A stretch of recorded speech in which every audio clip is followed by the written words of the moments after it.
안녕하세요. 소리의 가치입니다. 구독과 좋아요, 알림 설정 부탁드려요. 오늘의 사연 시작할게요. 첫 번째 사연입니다. 결혼 6년 차 30대 중반 부부고 남편이 쓰는 글입니다. 셋돌 아기 육아 중입니다. 와이프와 이야기하다가 도저히 답이 안 나오고 어디다가 이야기하려니 서로 얼굴에 침 뱉기 같고 익명으로 인터넷에 한번 올려보라고 해서 쓰는 글입니다. 와이프도 함께 보려고 합니다. 제가 잘못한 거라면 욕도 달게 들을 테니 도와주세요. 어디서부터 써야 할지 모르겠네요. 최대한 객관적으로 적어보겠습니다. 장문이 될 것 같습니다. 싸움의 이유는 와이프는 어머니가 형수님과 자신을 차별한다고 느끼고 저는 차별이 아니라 환경의 차이다 라고 생각합니다. 첫 번째, 일단 환경은 형은 결혼 12년 차이고 서울에 거주 중입니다. 사돈 어른분들 근처에 거주 중이십니다. 형은 대기업 다니고 있고 조카 2명이고 형수님은 전업주부이십니다. 형 결혼할 때 부모님이 전세로 집 해주셨고 부동산 대란 터지기 직전에 신축 아파트 매매했습니다. 전세금 4억과 신축 아파트 들어갈 때 1억 5천 지원해 주셨고 나머진 형이 대출받아서 갚고 있습니다. 저희는 저희 부모님과 장인 장모님과 모두 같은 지역에 살고 있습니다. 저는 아버지 일 배우고 있고 셋돌 된 아기 있고 와이프는 전업주부입니다. 아버지 사업체가 2개고 그중 하나를 물려받기 위해 배우고 있습니다. 나머지 하나는 나중에 정리해서 현금화 시킬 예정입니다. 저희 결혼할 때 부모님이 아파트 매매해 주셨습니다. 4억 초반대였습니다. 그리고 저희는 아버지 밑에 있다 보니 회사 카드를 자유롭게 사용합니다. 기름값, 생활비, 아파트 관리비, 핸드폰 요금, 보험, 기타 등등 모두 지원해 주십니다. 월급의 80%를 저축하고 있고 나머지 20% 정도 둘 용돈으로 사용합니다. 카드를 사용하다 보니 사실 용돈도 거의 사용하지 않고 모으고 있습니다. 여기서 와이프는 1차적으로 형이 금액적으로 더 지원을 많이 받았으니 차별을 받았다고 합니다. 제 입장으로는 형은 전세로 시작했고 저희는 처음부터 매매로 시작했고 서울과 지방 집값 자체가 차이가 나는 데다가 우리는 지금 생활에 들어가는 99%를 지원받고 있는데 이게 어떻게 차별이냐는 입장입니다. 하지만 와이프는 차별이 맞다고 합니다. 두 번째, 형네는 서울에 있다 보니 자주 못 오고 저희는 바로 옆에 있으니 자주 왕래합니다. 2주에 한 번, 많게는 1주에 한 번 정도요. 그러다 보니 모였을 때 멀리서 오는 형네는 항상 손님 대접이고 우리는 들러리인 것 같다고 합니다. 모이면 항상 조카들을 더 예뻐하고 형수님을 더 챙긴다고 서운하다고 합니다. 처음에는 저도 그게 서운했습니다. 머리로는 멀리서 와서 자주 못 보니 그럴 수밖에 없다고 생각하지만 뭔가 서운한 마음이 드는 건 어쩔 수 없었습니다. 제가 얼굴에 감정을 잘 숨기지 못해서 아마 부모님이 바로 알아채신 것 같습니다. 그 뒤로는 다 같이 모였을 때 의식적으로 부모님이 그러지 않으려고 하는 게 보였습니다. 저는 그 정도면 된다고 생각했습니다. 하지만 와이프는 여전히 같이 모였을 때 차별받는 느낌을 받는다고 합니다. 예전보다 없어진 건 맞지만 기본적으로 차별이 깔려 있으니 자잘한 곳에서 느낀다고 합니다. 그래서 결혼 생활 6년 동안 다 같이 모이고 나서 헤어진 후 단 한 번도 싸우지 않은 날이 없습니다. 1년에 명절, 생일 등 최소 3-4번 정도는 모인다고 보면 그 중에 정말 단 한 번도요. 처음에는 싸움은 아니었고 와이프가 서운해해서 달랬고 저도 비슷한 느낌을 받아서 같이 대화를 했습니다. 하지만 그 후로 부모님께서 의식하시는 게 보였고 저는 그 정도면 충분하다고 생각했지만 와이프는 여전히 서운해했고 그것도 처음엔 달랬습니다. 하지만 그게 반복되고 매번 만난 후 저에게 냉랭하고 짜증스러운 말투로 대하고 저희 부모님에 대해서 이렇다 저렇다 말을 하니 견디기 힘들어졌습니다. 그러다 보니 어느 순간부터는 모임 후 매번 싸우게 됩니다. 혹시 어머니가 와이프한테 시집살이라도 시키느냐 아니면 평소에 괴롭히느냐 물어보면 그런 건 아니라고 합니다. 평소에 일절 터치도 없으시고 집에 찾아오지도 않으십니다. 저희가 1주에 한 번 혹은 2주에 한 번 본가에 방문해서 뵙는 거고, 가면 음식도 어머니가 하시고 뒷정리만 저와 와이프가 합니다. 저 장인 장모님께 정말 할 수 있는 최선을 다합니다. 제 용돈 쪼개서 여행 보내드리고 필요한 거 있다고 하시면 사드리고, 집이 근처라 일주일에 최소 한 번은 무조건 뵙습니다. 많으면 3-4번도 뵙습니다. 저라고 장인 장모님께 서운한 게 하나도 없을까요? 그냥 그러려니 하는 거고, 와이프 부모님이시니 좋아하고 잘해드리고 싶은 거죠. 와이프와 연애 결혼인데 연애 기간 포함 10년이 넘었습니다. 지금도 지인들 만나면 저희 보고 연애 초기랑 똑같다고 이야기들 합니다. 얼마 전에 그동안 모은 용돈으로 와이프 차도 바꿔줬습니다. 처음 아기 태어나고 육아 시작할 때도 제가 할 수 있는 최선을 다했습니다. 퇴근하고 와이프와 바톤 터치하고, 전적으로 제가 아기 다 받고, 새벽 수유도 제가 일어나서 했었고, 출근하기 전에도 우유병 등 다 씻어놓고 출근했고, 와이프도 저한테 잘합니다. 몸이 많이 약한데 최선을 다해서 내조하고 있고, 육아도 최선을 다해서 하고 있고, 아침 저녁으로 안 챙겨도 될 것들 챙기려고 노력하고요. 항상 서로한테 고맙다, 사랑한다 말 자주 하면서 잘 지내고 있습니다. 하지만 그런 것들이 다 무색해질 만큼 저희 가족 모임 후 싸우고 나면 며칠을 이야기도 하지 않을 만큼 크게 싸웁니다. 이게 이렇게까지 싸울 일인가 싶을 만큼요. 지금 저희가 지원받는 게 얼마나 크고 멀리서 오는 형네를 조금 더 반긴다고 와이프가 부모님에 대해서 이렇다 저렇다 말을 하는 걸 들으면 그동안 정이 다 떨어져 버릴 만큼 와이프가 미워집니다. 정말 미쳐버릴 것 같습니다. 제가 이해력이 부족한 건가요? 제가 어떻게 해야 할까요? 제가 고쳐야 할 부분이 있다면 받아들일 준비가 되어 있으니 조언 부탁드립니다. 추가, 와이프입니다. 남편이 판에 글 써놨다고 보라고 해서 봤는데 제 욕이 엄청 달려있네요. 반박글 쓸게요. 남편이 쓴 글 큰 틀은 맞는데 빼먹은 게 있네요. 일단 기본적으로 남편은 저한테, 저희 부모님한테 잘해요. 인정합니다. 그런데 저도 그만큼 남편한테 하고 평소 시부모님께 잘합니다. 하루 건너 하루 안부 전화 드리고요. 주말에 제가 먼저 시부모님께 가자고 해서 가는 거고요. 저희 부모님도 남편한테 잘해주고요. 남편도 인정하는 부분입니다. 마치 평소에 제가 시부모님께 불만이 많은 것처럼 적혀 있는데 그런 건 아닙니다. 저도 지원받는 부분에 대해서 당연히 감사하게 생각하고 있고 시부모님 좋은 분들이세요. 저 처음 결혼하자마자 1년 동안 시부모님과 함께 살았어요. 당시에 아버님 사업이 조금 힘들 때라서 안정될 때까지 1년만 같이 살고 집 매매해 주신다고 하셔서 저 좋은 마음으로 그렇게 하자고 했었고 1년 살고 나왔어요. 그때 저는 막 시집 온 상황이고 형님은 이미 결혼한 지 6년 정도 됐었는데 그때도 형님네 내려오면 손님 대접받고 가시더라고요. 물론 어머님이 요리 다 하시고 뒷정리는 같이 하긴 했지만 그 묘한 기분 있잖아요. 같은 며느리지만 저는 이 집에 살고 있고 형님은 와서 손님처럼 있다가 가는 그 묘한 기분이요. 그리고 어머님이 아주버님에 대한 애정이 남다르시면서도 첫째 아들을 조금 어려워하세요. 어릴 때부터 타지에 떨어져서 살았다고 하시더라고요. 항상 우리 첫째 아들 최고다 마인드셔서 자연스럽게 옆에 있는 형님에 대한 애정도 많으신 것 같아요. 형님네 오면 어머님은 형님 옆에 딱 붙어서 계속 이런저런 이야기 하시고 진짜 딸과 함께 있는 것처럼 보이세요.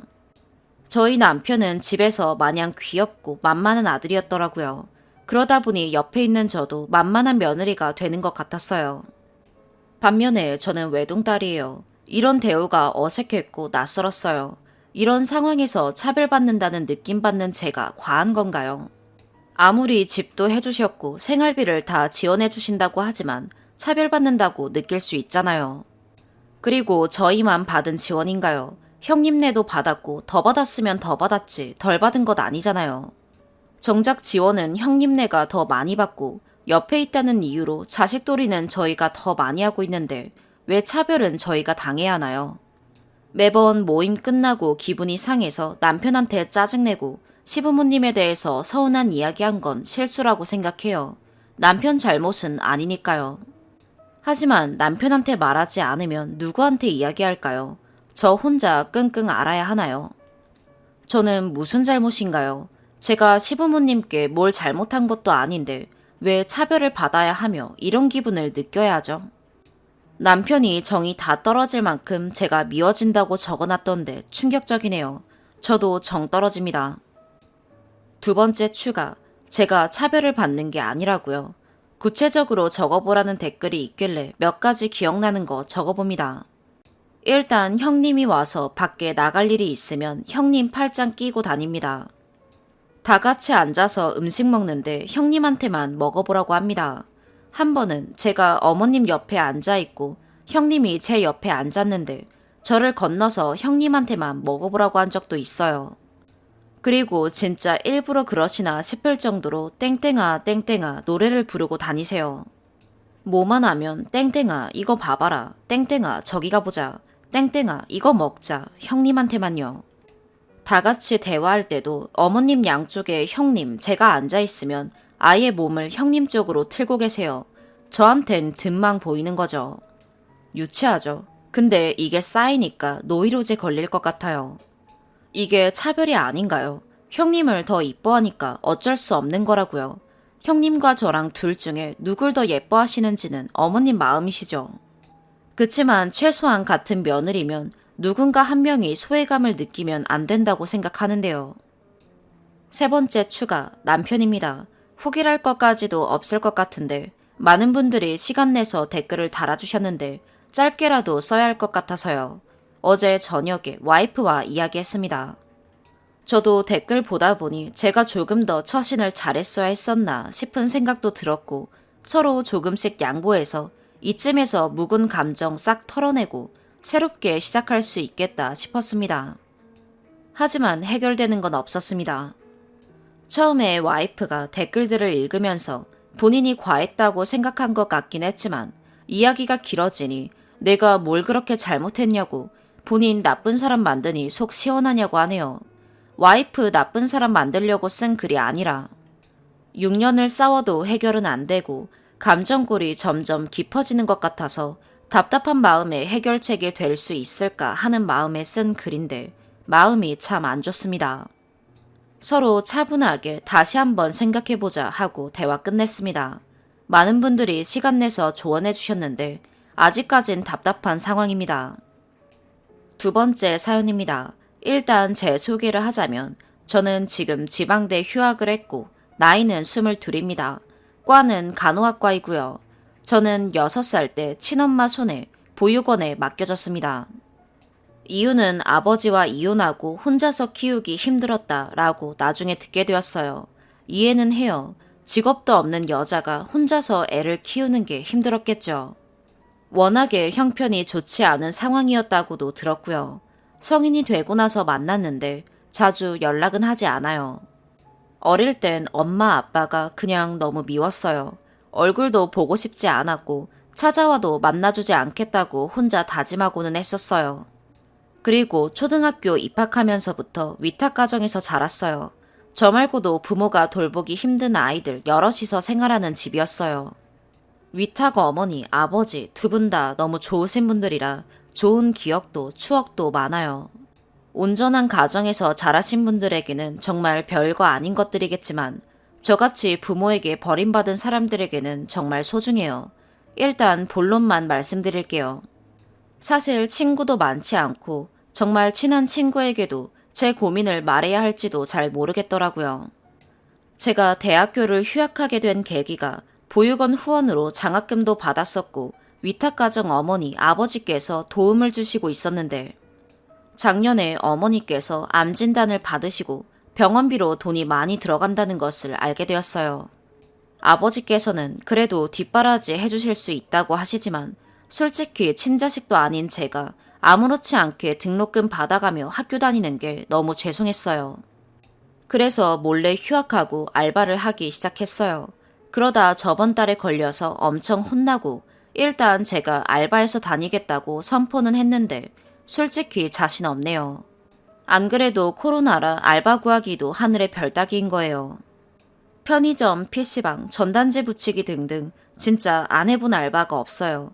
그러다가 돈을 더 많이 벌 수 있는 알바를 찾았어요. 칵테일, 양주 파는 그런 바 아시죠? 퇴폐업소 그런 거 아니고 진짜 손님들끼리 오셔서 마시고 가시는 그런 곳이에요. 처음에 사장님하고 면접 보는데 너무 어려서 안 될 것 같다고 하셔서 등록금 벌어야 된다고 진짜 열심히 한다고 청소도 잘하고 시키는 거 다 잘할 테니까 일하게 해주시면 안 되냐고 매달렸거든요. 그래서 사장님이 부모님도 아시냐고 그러셔서 제 사정을 다 말씀드렸죠. 보육원에서 살고 어쩌고 저쩌고 다 말씀드렸더니 열심히 산다고 출근하라고 하시더라고요. 그래서 진짜 열심히 하면 돈 금방 모을 수 있겠다 생각에 지각 한 번 안 하고 설거지부터 청소까지 진짜 열심히 했어요. 그렇게 한 달 되고 지금 2달째 일하고 있어요. 참고로 제가 사는 지역은 코로나 거리두기 2단계일 때도 9시까지는 영업 가능했고요.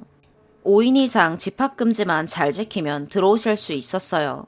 다시 이어서 말하자면 사장님 친구 2분이 놀러 오셨어요. 저희 사장님 나이는 35이세요.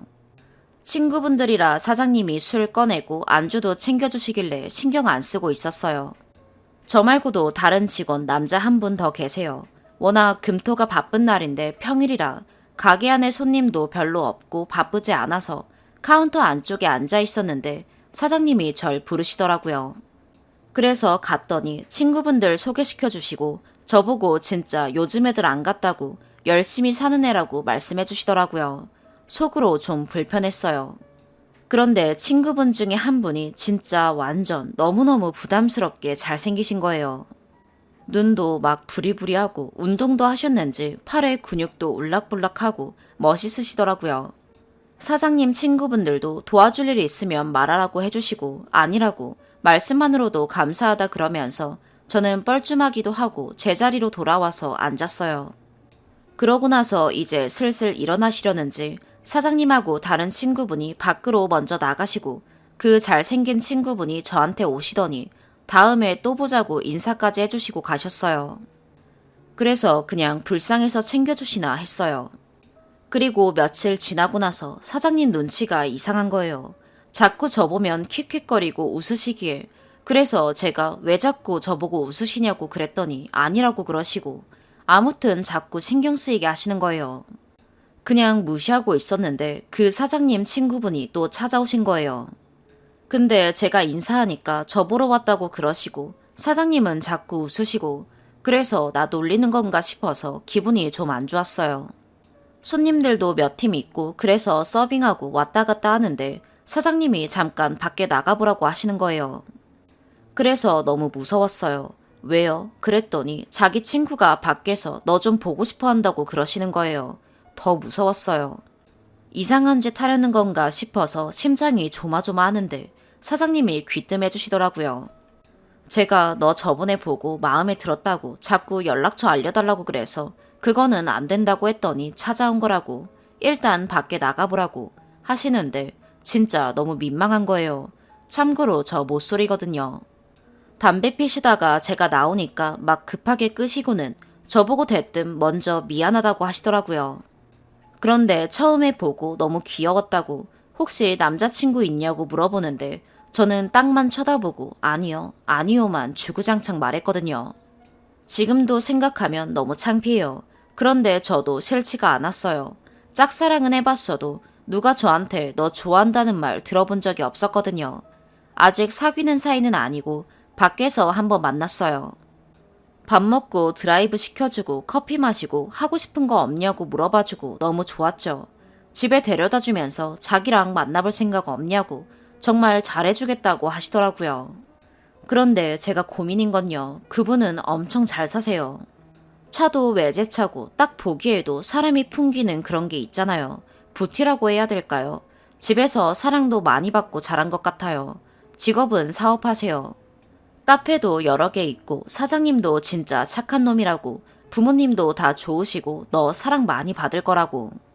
진짜 나쁜 놈 같으면 어리고 고생만 한 너한테 접근도 못하게 한다고 하시고요. 저도 마음이 자꾸 가는 거예요. 그런데 저는 보시다시피 보육원에서 고아처럼 자랐는데 부모님이 아시면 좋아하실까요? 제 대답만 기다리고 있는데 전 어떻게 하는 게 좋을까요? 제 마음이 가는 대로 해도 될까요? 추가. 댓글이 이렇게 많이 달려있을 줄 몰랐어요. 먼저 무슨 말을 해야 할지 모르겠는데요. 일단 댓글들 하나도 빼놓지 않고 다 읽었어요. 그리고 읽어보고 느낀 건 세상에서 얼굴도 모르는 저에게 딸 같아서 동생 같아서 따끔하게 해주시는 말씀 정말 감사해요. 정신이 번쩍 들었어요. 내가 한참 잘못 생각하고 있었구나 하고요. 그리고 학자금 대출은 받을 수 없는 상황이라 생각도 못하고 있어요. 저는 써보지도 못한 돈인데 절 낳아주신 친어머니가 제 명의로 핸드폰이며 카드며 쓰신 게 미납돼요.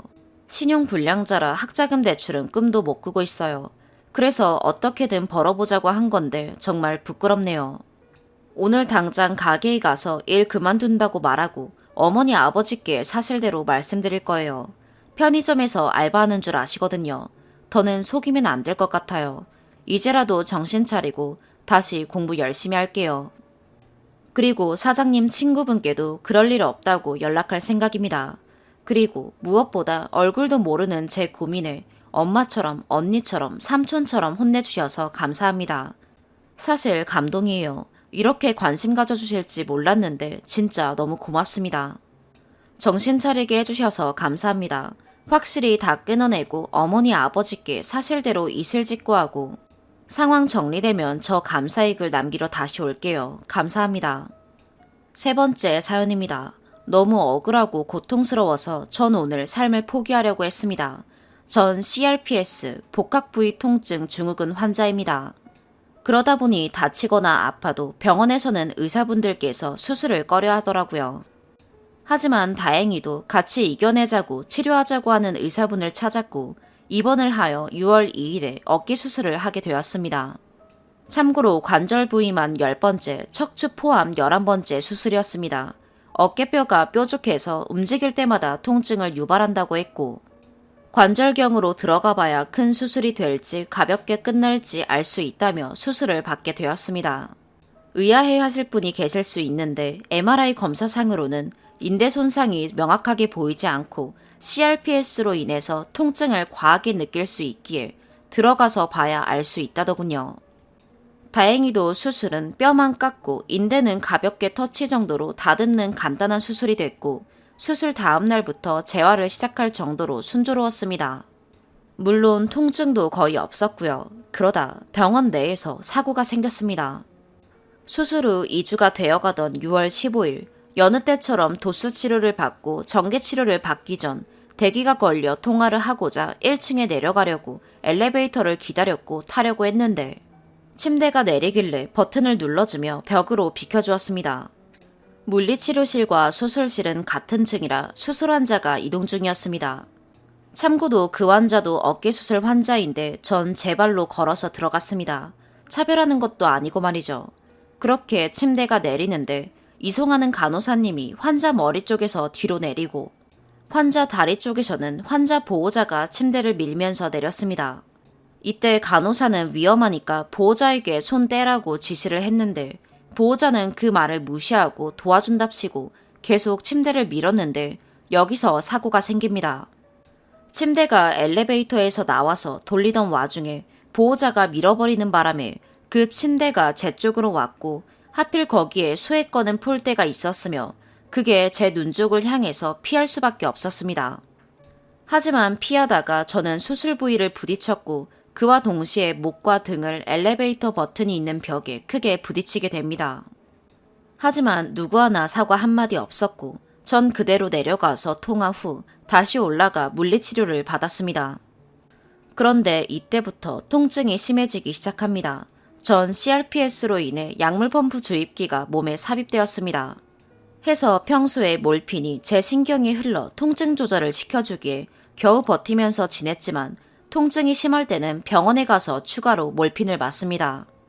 수술 후 단 한 번도 추가 몰핀을 맞은 적이 없었는데 사고 후 극심한 통증에 몰핀을 맞을 수밖에 없었습니다.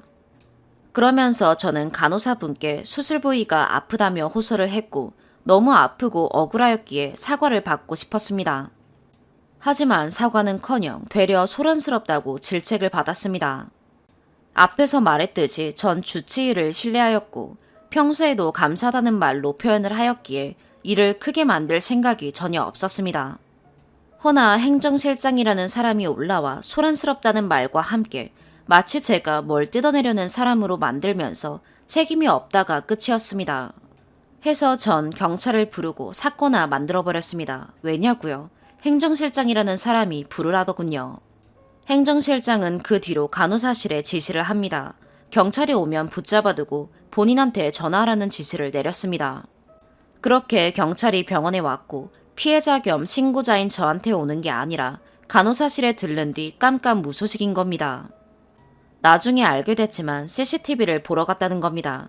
어이없었지만 극심한 통증으로 움직이기도 힘들었고 해서 경찰에게 전화를 걸었더니 금방 온다는 겁니다. 이미 같은 층에 왔다가 놓고 경찰분들 절차 따지는 거 좋아하기에 오자마자 전 따졌습니다. 신고자나 피해자부터가 아니라 왜 간호사실에 갔다 CCTV부터 보고 왔냐고요. 신고 당시 병실을 알려줬거든요. 경찰이 2분이 왔는데 그중에 나이 드신 분이 되려 제가 간호사실에서 기다리라고 했다 하고 전화하라고 했다는 겁니다. 다른 한 분은 절차상 문제가 확실하니 아무 말 못하고 있었고요. 그렇게 저는 절 이상한 사람 만드는 나이 드신 경찰을 내보내고 다른 분께 사건을 얘기하게 되었고 보호자, 가해자와 병원의 사과를 받고 마무리하기로 했습니다. 하지만 그 보호자는 사과를 하긴 하는데 모르쇠로 일관하고 행정실장은 끝까지 말 돌리며 다른 말만 하는데 억울하고 분하고 아프고 미치겠더라고요. 그렇게 하루가 지나고 오전에 회진 때 주치의한테 면담 요청을 하였습니다. 전날에도 요청하였으나 수술로 인해 얼굴 구경도 못했고요. 헌데 주치의 대답이 이상한 겁니다. 행정부원장하고 얘기를 해보겠다는 겁니다. 행정실장이라는 사람이 병원 부원장인가 보다 했죠. 헌데 병원에서 사고가 일어났고 하필 다친 곳이 본인이 수술한 곳인데 왜 다른 사람과 상의를 한다는 건지 의아했습니다. 하지만 저는 그냥 넘어간 뒤 통증이 심해서 물리치료도 취소하고 마냥 기다리기만 했습니다. 근데 기다리는 주치의는 안 오고 행정실장인지 부원장인지가 자꾸 왔다 갔다 하는 겁니다. 해서 저는 주치의 면담 요청했지 왜 자꾸 다른 사람이 오냐고 물었고 당신과 할 얘기 없다고 말을 하자 이 사람은 다짜고짜 당신이라면서 전화기를 들고 어딘가에 전화를 걸어 이렇게 얘기합니다. 원장님 수술 중이시니까 수술방에 전화해서 땡땡땡 퇴원시켜 이러면서 나가는 겁니다. 순간 뭐지 싶었는데 설마 하며 저는 또 몰핀 2팩을 맞으며 누워있는데 다시 들어오더니 대뜸 한다는 소리가 퇴원수소 끝났으니 돈 내고 나가라는 겁니다. 그래서 저는 아니 이게 무슨 경우냐 주치의가 와서 얘기해야지 왜 그쪽에 와서 그러냐 라고 말하며 의료진을 불러달라 했습니다. 그러자 그 사람은 그래서 본인이 왔다며 뭐가 문제냐며 제가 하는 질문에는 답을 피하고 이 말 저 말 회피만 하는 겁니다. 여기서 행정 담당자가 의료진일까요? 병원 관계자지 의료진일까요? 어이가 없더군요. 주사 바늘을 꼽고 있는 와중에 다짜고짜 나가라니 수술한 병원에서 사고가 났고 극심한 통증이 시작됐는데 나가라니 저요 수술하고 엑스레이 한 번 안 찍었습니다. 제가 물어봐서 찍기로 했고 통증 때문에 힘들다고 했는데 그 뒤로 찍자는 말이 단 한 번도 없었고 수술 후 염증 있나 보는 피검사 말고는 물리치료뿐이었고 주치의는 수술 부위를 단 한 번도 보질 않았습니다. 그런 와중에 그냥 진통제도 아니고 몰핀을 달고 있는데 주사바늘 꼽은 채로 나가라니요. 같이 이겨내자고 조금씩 좋아져 보자고 했던 의사는 어디 간 건지 싶더군요. 가만히 있어도 아프고 통증이 심할 땐 의식 잃고 깨기를 반복하기도 하는데 병원에서 사고가 났고 그것도 수술 부위를 다쳤는데 당신이라는 호칭 한마디에 병원에서 쫓겨나다니요. 냅둬도 살기 싫다를 달고 사는데 병원에서 이러니 대놓고 살던 말던 알아서 하라는 것 같았습니다. 그래서 저는 창문으로 갔습니다. 제가 등치가 있는데 충분히 제가 들어갈 만큼 열리더라고요. 아래를 보니 덜컥 겁부터 나더군요. 생을 끝내는 건 겁 안 나는데 그때의 고통이 절 겁먹게 하더라고요. 그러면서 창가에 걸터앉고 밖으로 발을 뺐습니다. 하늘을 보니 기쁨도 슬픔도 추억인 양 파노라마처럼 보이더군요. 그렇게 멍하게 있었는데 누군가 들어와 절 붙잡게 됐고 그 뒤에 경찰이 오면서 절 끌어내리더라고요. 그렇게 전 들려서 다시 침대로 왔고 어제 왔던 경찰분이 헐떡이며 달려왔고 절 달래주었습니다. 어제도 그랬는데 저보다 어린 분 같아 보였는데 전 디스크 수술로 인해서 CRPS를 앓고 있습니다. 자세하게는 말 못하지만 그로 인해 가정은 파탄이 났습니다. 또한 수술날 수술실 앞에서 울던 여자친구가 일주일 뒤 이별 통보를 했고 병원에서 이별을 하게 되었습니다. 그래서 그런 행동을 했냐고 생각하실 겁니다. 당연히 영향이 조금도 없다고는 할 수 없습니다. 하지만 전 개인사와 오늘 일은 별개라고 하고 싶어요. 하루하루가 고통이고 눈 뜨고 있는 순간이 고통인데 갈 병원도 찾기 힘들고 그렇게 지내다 어렵게 찾은 신뢰가 가고 희망을 주는 의료진을 만났다 생각했는데 수술받은 병원에서 사고가 났고 순조롭던 재활이 한순간에 악몽으로 바뀌었는데 병원은 대놓고 나가라고 하고 가정이 파탄나고 시련의 상처 힘들죠. 하지만 CRPS의 고통은 그것들마저 잊게 할 만큼 크다 보니 전 그동안 아무리 아파도 눈물을 흘린 적이 없었습니다.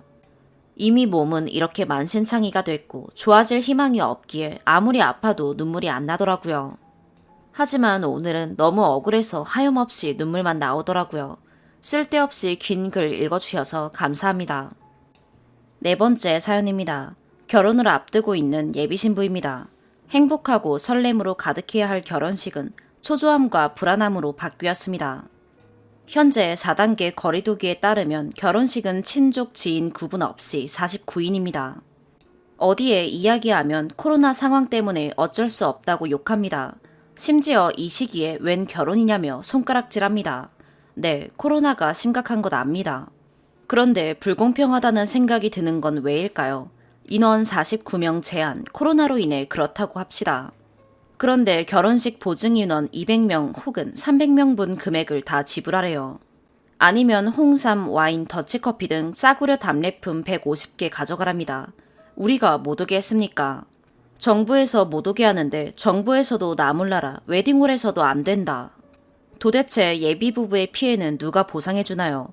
인원을 제한했으면 최소한 그에 따른 보증 인원에 대한 규율도 만들어주셨으면 좋겠어요. 인원 49명도 너무 속상합니다. 주변을 보면 백화점, 영화관, 심지어 근처 카페나 식당에도 사람들이 다닥다닥 붙어서 지냅니다. 콘서트는 최대 2,000명도 가능한 것으로 알고 있습니다. 방역 및 사회적 거리두기를 잘 유지한 채 홀에 조용히 앉아서 예식을 구경하는 것이 어째서 콘서트장보다 더 위험한 것인지 전혀 납득이 가지 않습니다. 결혼식은 왜 안 되냐 하는 질문에 정부에서는 지역을 넘나들고 지인이기 때문에 이야기를 많이 한다 라는 답변을 하더라고요. 하지만 결혼식장 특성과 동일하게 지역, 권역을 넘나든다는 특성이 있는 전시장은 현재 면적당 기준으로 규제를 적용하고 있는 것으로 알고 있습니다. 결혼식 역시 면적당 기준으로 인원 제한하거나 공간 분리가 가능해야 한다고 생각합니다. 영화관이나 콘서트장에서는 자리가 한 칸만 띄어 앉아도 모두 수용 가능한데 어째서 결혼식장에서 공간 자체를 분리하겠다는 것도 못하게 막는지 이해할 수가 없습니다. 그리고 기본적으로 식당, 헬스장보다 훨씬 넓은 홀에 왜 49명만 입장해야 하는지 모르겠습니다. 금일 거리두기 조정안 세부 지침이 발표되었습니다. 종교시설의 경우 종교시설 규모를 고려하지 않은 획일적 수치에 형평성 문제 제기로 인해 최대 99명 허용으로 바뀌었네요. 예식장도 동일한 잣대와 기준으로 조정 방안을 만들어주면 좋겠어요. 예식장의 경우 야외 예식 200~300평 이상의 넓은 홀 등 다양한 규모와 형태의 홀이 있습니다. 이를 구분하지 않고 획일적으로 양가 합쳐 49인 입장은 아무런 방역 근거에 맞지 않고 타 시설과 비교하여 형평성에도 맞지 않습니다. 행복한 가정을 위한 첫 걸음인 결혼식에서 이렇게 속상하고 속상함을 넘어 욕먹고 금전적 피해까지 봐야 하는 이 상황이 너무 슬프네요. 결혼을 하지 말아야 하나 하는 생각도 드는 심정입니다. 청원, 인터뷰 등등 해봤지만 속위에 경일기네요. 결혼 앞두고 너무 속상해서 주저리 적어봅니다. 금전적 손실을 쉽게 생각하는 댓글들이 있어 내용 추가합니다. 보증 인원이 300명이라면 251명의 식사값이 공중분해됩니다. 식대에 6만원씩 251명은 1,506만원인데 저희 부부는 1,506만원을 아무것도 제공받지 못한 채 웨딩홀에 지불해야 합니다. 추가. 너무 악의적인 댓글이 많아서 추가합니다. 제가 언제 200명 보증인원 했으면 200명 다 오게 하라고 억지 부렸나요? 200명이고 나라에서 49로 정했으면 그에 맞는 보증인원 줄여주던가. 그것도 싫으면 답례품이라도 내가 정할 수 있게 해달라는 거예요. 현재 웨딩홀에선 인원 줄이는 것 안 된다. 답례품 선택, 웨딩홀에 구비한 싸구려 중 골라라인데요. 그럼 여기서 하지 말아라. 말 쉽게 하시네요. 결혼식 문화, 이런 상황에서 물론 스몰 웨딩으로 바뀌면 좋죠. 근데 몇십 년간 자리 잡힌 결혼식 문화가 코로나 2년차에 바뀔까요? 저도 예약 당시 코로나 감안해서 그 웨딩홀에서 제일 작은 인원으로 잡고 계약한 거예요. 이렇게까지 무책임할 줄 몰랐고요. 그럼 그거 안 알아본 네가 잘못된 거다. 그럼 코로나 상황 예측 못하고 폐업하지 않고 영업하는 자영업자들도 욕먹어야겠네요. 다들 피해자예요. 왜 익명이라고 자기 일 아니라고 욕하고 생각 없는 사람으로 몰아가나요? 결혼하지 말아라. 아니요. 정부에서는 오히려 결혼하래요. 근데 결혼식장에서 하는 게 문제다. 그게 왜 문제죠? 이 시기에 결혼한 제가 정말 죄인이네요. 결혼식장 초대가 민폐고 초대받은 다음 가기 싫으면 적당히 둘러대고 가지 마세요. 다들 님들 같은 생각인 줄 아나 봐요. 올 사람은 오고 안 올 사람은 안 와요. 왜 경조사에 친구 걸러진다고 하는지 여기 댓글 보니 확실히 알겠네요. 현재 한쪽 집 25명이에요. 저희 집의 경우 형제도 인원수 포함 집안 최소 어른 참석하면 친구를 5-6명 정도밖에 못 불러요.